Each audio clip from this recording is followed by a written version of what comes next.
Assalamualaikum warahmatullahi wabarakatuh. Pembahasan soal SBMPTN Bahasa Inggris pertemuan ke-8. Nah, kalian tadi sudah menjawab soal SBMPTN, maka marilah kita akan bahas satu persatu jawaban dari soal-soal tersebut. Soal yang pertama, topik dari paragraf ini adalah, nah pembahasannya, paragraf ini dapat disimpulkan dari pernyataan Saliva has been shown to promote wound healing as it contains components which produce anti-inflammatory, antiviral, antibacterial, and antifungal effects. Nah, kalau diartikan, air liur telah terbukti meningkatkan penyembuhan luka karena mengandung komponen yang menghasilkan efek antiinflamasi, antivirus, antibakteri, dan anti jamur. Dan juga dari kalimat, dog saliva may have some beneficial factors, but a dog mouth can also hold bacteria that can cause infection in human. Jadi kalau diartikan, air liur anjing mungkin memiliki beberapa faktor yang menguntungkan, tetapi mulut anjing juga dapat menampung bakteri yang dapat menyebabkan infeksi pada manusia. Jadi dapat disimpulkan, topik pada paragraf ini adalah kegunaan dan bahayanya air liur anjing, maka opsi yang tepat adalah yang E, the good and bad properties of dog saliva. Soal yang kedua, kalimat kesimpulan yang paling baik untuk paragraf di atas adalah, nah pembahasannya, nah paragraf menyimpulkan bahwa pada akhirnya kita harus hati-hati dengan dampak buruk air liur anjing, di mana mengandung banyak bakteri yang dapat mengakibatkan infeksi bagi manusia.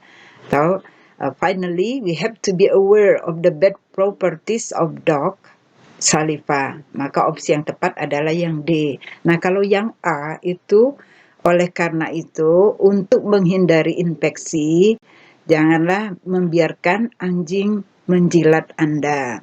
Yang B, selain itu, air liur anjing memiliki beberapa keuntungan. Sementara air liur anjing bisa juga membahayakan Anda.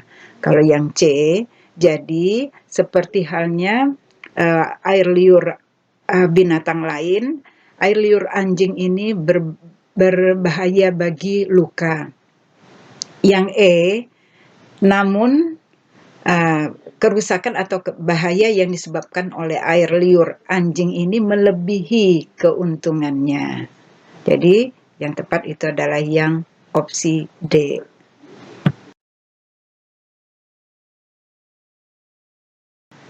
Soal yang ketiga, the passage tentang atau paragraf ini tentang atau mengenai pembahasannya, paragraf tersebut banyak memberikan informasi tentang pembagian tugas dalam rumah tangga di antara pasangan suami istri. Maka opsinya yang tepat itu adalah yang A.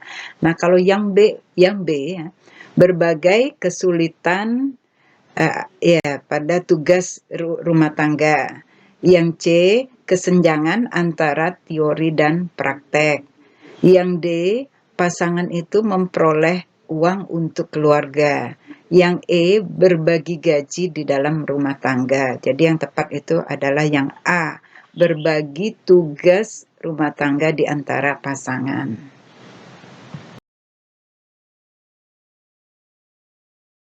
Soal yang keempat, yang mana pernyataan berikut tidak benar mengenai pasangan yang menikah. Pembahasannya, pernyataan yang tidak terdapat dalam paragraf atau wacana, yaitu many couples prefer working and avoid taking care of the household. Kalau diartikan, banyak pasangan lebih suka bekerja dan menghindari mengurus rumah tangga. Nah, yang A, di masa lalu, laki-laki dan perempuan itu bertanggung jawab untuk tugas yang berbeda. Nah, ini ada. Yang B, berbagi tugas di antara laki-laki dan perempuan telah menjadi masalah yang populer. Ini juga ada. Many people, banyak orang berpikir tugas seharusnya dibagi, tetapi kenyataannya tidak. Nah, ini juga ada. Yang D, beberapa pasangan menemukan kemudahan untuk berbagi uang yang mereka dapat daripada tugas rumah tangga. Jadi yang tidak ada itu adalah yang E. Soal yang kelima, apa topik dari paragraf ini?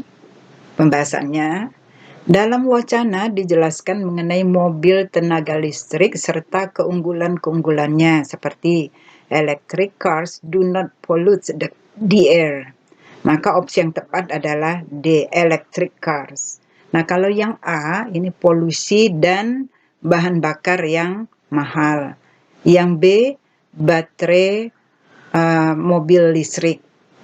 Yang C, mobil berbensin, ya. Yang E, fungsi-fungsi dari baterai. Jadi yang tepat adalah mengenai D, electric cars.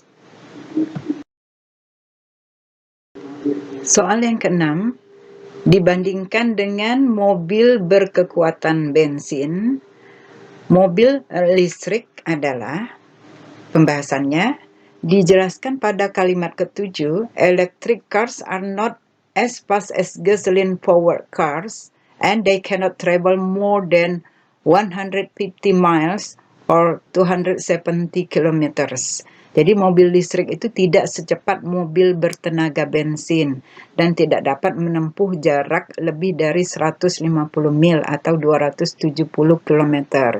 Maka opsi yang tepat itu adalah A, slower and travel shorter distance. Jadi lebih lambat dan jarak tempuhnya itu pendek.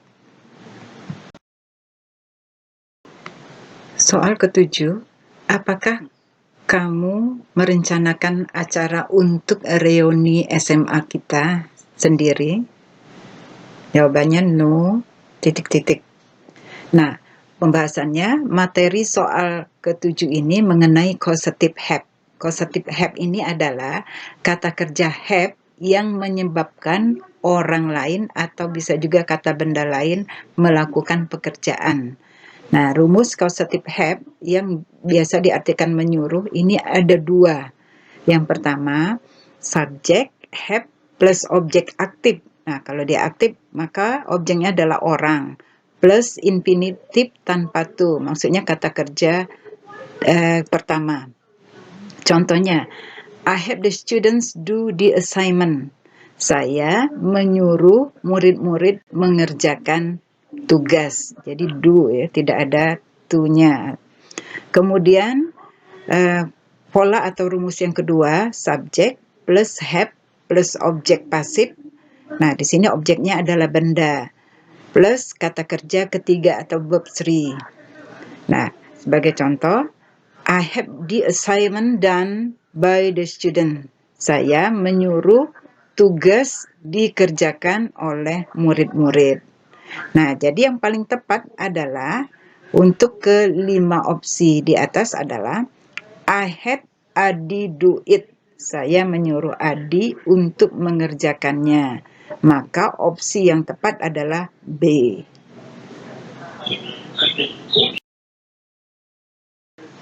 Soal ke-8, anak perempuan saya titik-titik banyak foto-foto Borobudur ketika dia pergi ke sana pada liburannya lalu. Nah, pembahasannya, materi soal ini mengenai tenses, yaitu past perfect tense. Nah, past perfect tense ini adalah tenses yang digunakan untuk menyatakan peristiwa yang terjadi atau selesai di masa lampau sebelum peristiwa lain terjadi. Jadi biasanya ada dua peristiwa. Nah, satu dalam bentuk simple past dan satunya dalam past perfect tense. Nah, keterangan waktu yang digunakan berbentuk simple past tense ini pada kalimat when she went there. Maka kalimat yang tepat harus memakai bentuk past perfect. Nah, maka soalnya ini adalah putri saya telah banyak mengambil foto Borobudur ketika dia pergi ke sana. Maka opsi yang tepat itu adalah E. Karena past perfect tense itu rumusnya adalah subject, had, kata kerja ketiga. Maka yang tepat itu adalah E, had taken. Soal yang ke-9. Kapan kecelakaan itu terjadi? Jawabannya ketika barang-barang titik-titik dari truk. Nah, pembahasannya, materi soal ini adalah mengenai pasif. Nah, untuk soal ini ada dua kemungkinan rumus kalimat pasifnya. Yang pertama, subject to be plus verb 3 atau kata kerja ketiga. Yang kedua, subject to be plus being plus kata kerja ketiga. Nah, untuk soal ini, opsi yang paling tepat itu adalah yang B, were being unloaded. Ya, jadi kalau diartikan, when the goods were being unloaded from the truck, yang artinya ketika barang-barang sedang diturunkan dari truk. Soal yang terakhir atau ke-10, semua tamu-tamu mengagumi titik-titik ruangan di mana mempelai laki-laki dan mempelai perempuan duduk.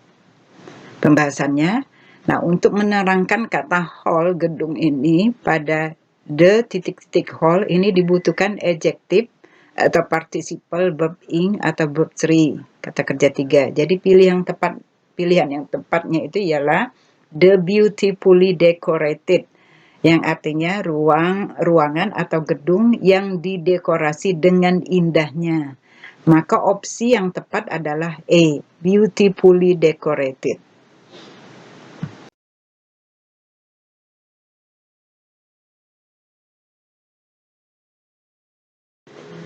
Okay, students, that's all for today. Thank you for your attention. Keep trying and keep motivating. Assalamualaikum warahmatullahi wabarakatuh.